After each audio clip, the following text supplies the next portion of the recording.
We were told the Sabbath was simple. God rested on the seventh day, so we should too. It became a rule, a command, sacred rhythm of worship. But as adults, when we begin reading carefully, questions surface. If God is all-powerful, why would he need to rest? Why is the Sabbath commanded in one place for one reason, and in another for a completely different reason? Why do some worship on Saturday and others on Sunday? Tonight we revisit the story of the Sabbath not as a childhood rule, but as a deeply human, theological, and historical mystery. The idea of the Sabbath begins in the opening chapters of Genesis. After 6 days of creation, God rests on the seventh day and makes it holy. But pause there. The text doesn't say God was tired. It says he rested. In Hebrew, the word means to cease or stop. So perhaps the Sabbath isn't about divine exhaustion. Perhaps it's about divine rhythm. God models something for humanity. Work has limits. In a world obsessed with productivity that feels revolutionary, but then the Sabbath becomes more than a pattern. In the book of Exodus, it becomes a command, one of the 10 Commandments. Remember the Sabbath day, to keep it holy. And here the reason is creation. Because God rested, you must rest. But when we turn to the book of Deuteronomy, the command is repeated with a different explanation. There the reason is liberation. Remember that you were slaves in Egypt? So which is it? Is the Sabbath about creation or freedom? Cosmic rhythm or social justice? 2 reasons. 1, command. Is that a contradiction or an evolution of meaning? Perhaps the Sabbath carries layers. Creation tells us we are not machines. Liberation tells us no one should be worked like a slave. In ancient societies, slaves and servants had no guaranteed rest. The Sabbath was radical. It even included animals and foreigners. Could it be that the Sabbath was less about ritual and more about dignity? But here's where things get complicated. Over time, the Sabbath became highly regulated with detailed rules about what counts as work. Carrying objects, walking certain distances, lighting fires. The day meant to bring rest became a source of anxiety for some. And then, centuries later, Jesus appears in the Gospel of Mark and makes a striking statement. The Sabbath was made for man, not man for the Sabbath. He heals on the Sabbath. His disciples pluck grain. Religious leaders accuse him of breaking the law. So now we must ask, if the Sabbath is eternal and sacred, why does Jesus seem to challenge its strict boundaries? Was he abolishing it or restoring its purpose? And if early followers of Jesus were Jewish and observed Saturday as Sabbath, how did Sunday worship become dominant?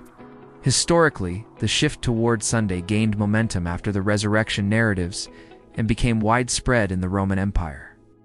Under Emperor Constantine, Sunday was officially recognized as a day of rest.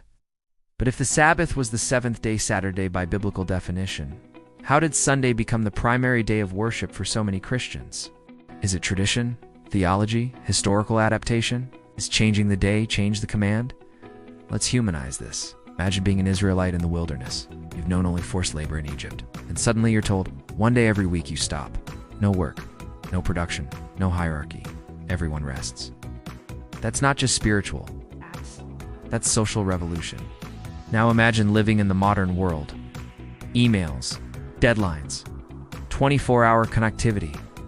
The idea of stopping completely feels almost impossible. So perhaps the deeper question is not which day, but whether we truly rest at all. Is Sabbath about a calendar date or about trust? Because stopping work requires faith. It's faith that the world won't collapse without your effort. Faith that provision doesn't depend solely on you. It's deeply human. We define ourselves by productivity. Sabbath confronts that identity. It says you are more than what you produce. And here's another tension. Sabbath observance is a command. What happens when people fail to keep it? In ancient Israel, violation could carry severe consequences. How does a gift become a burden?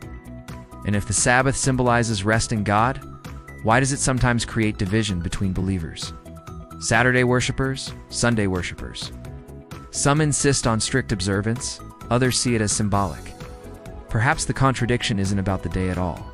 Maybe it's about the tension between rule and relationship. The Sabbath in Genesis shows a rhythm. In Exodus, it becomes law. In Deuteronomy, it becomes a memory of freedom.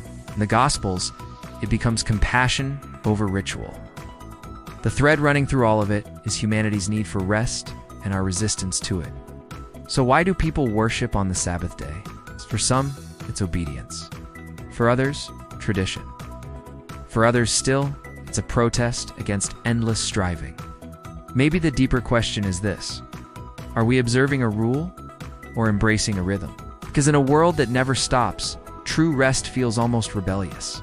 Perhaps the Sabbath is not about legal precision, but about remembering who we are not. We are not slaves. We are not machines. We are not infinite. And maybe that's why the command exists. Not to restrict us, but to protect us. So I leave you with a few questions. If God doesn't need rest, why do we? If the Sabbath was meant to free people, why has it sometimes divided them? And if we truly stopped one day every week, how would that change our lives? If this exploration made you rethink the Sabbath and its meaning, take a moment to like this video. It helps this channel grow and reach others, searching for thoughtful, deeper conversations.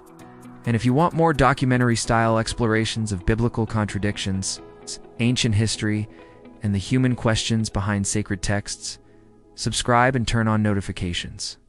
Because sometimes the most powerful command is simply to stop. And maybe the hardest thing to do is rest.